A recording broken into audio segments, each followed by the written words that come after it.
Chaque citoyen doit se sentir responsable du devenir de l'ensemble dont il est solidaire et répondre à sa propre conscience. Ai-je fait ce que je devais? Me suis-je forcé de faire mieux chaque jour? Félix Houphouët-Boigny.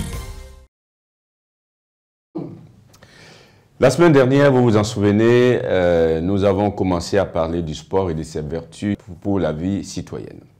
Nous avons commencé par définir le mot sport, puis nous avons donné le sens de ce mot, et nous avons indiqué que ce mot comporte, lorsqu'il est utilisé comme adverbe ou adjectif, un certain sens que nous avons indiqué, et terminé l'émission en rappelant que dans l'émission d'aujourd'hui, nous donnerons les raisons pour lesquelles le sport est important pour la vie citoyenne. Sans prétendre à l'exhaustivité, bien entendu, nous pouvons signaler les vertus suivantes du sport pour la vie citoyenne.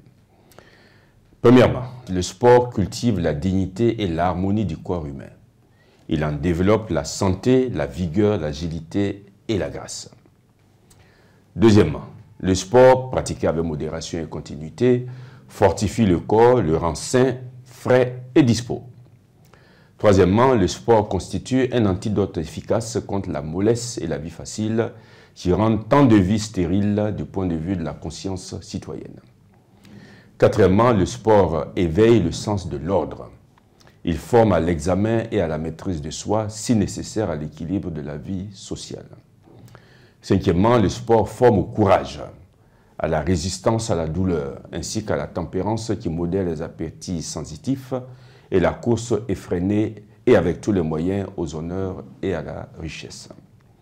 Sixièmement, le sport est une école de loyauté et de courage, d'endurance, de résolution et de fraternité universelle. Dans l'esprit des disciplines que comporte le sport, on apprend et pratique l'obéissance. On apprend et pratique l'humilité, on apprend et pratique le renoncement. Dans les rapports d'équipe et de compétition, on apprend et pratique l'amour fraternel, le respect mutuel, la magnanimité et aussi, quand c'est nécessaire, le pardon. Le sport, en développant et perfectionnant le potentiel physique et psychique de l'homme, contribue à une plus grande maturité de la personnalité. Et dernière vertu, le sport constitue aussi un antidote approprié contre l'oisiveté, la mollesse, la vie commode qui eux-mêmes constituent habituellement le terrain le plus favorable à la prolifération des vices de toutes sortes. Alors, avec tout ce qui vient d'être dit, on comprend pourquoi, en raison de tous ces bienfaits et d'autres qui nous est impossible de citer ici du fait de la contrainte des temps, on comprend pourquoi Cicéron est dit. Et nous citons, « Exercez le corps, dressez-le, le bien à la sagesse et à la raison, qu'il s'agisse d'affaires à expédier ou de labeur à endurer. » Du fait de sa grande valeur résidant dans son efficacité particulière pour le perfectionnement intérieur, atteint à travers la discipline extérieure, il est bon que tous les citoyens ne négligent pas le sport. Bien entendu, il ne s'agit pas de devenir tous des athlètes de valeur, il ne s'agit pas tous de devenir des athlètes pour les Jeux Olympiques de 2028, il ne s'agit pas de cela. Ce n'est même pas nécessaire.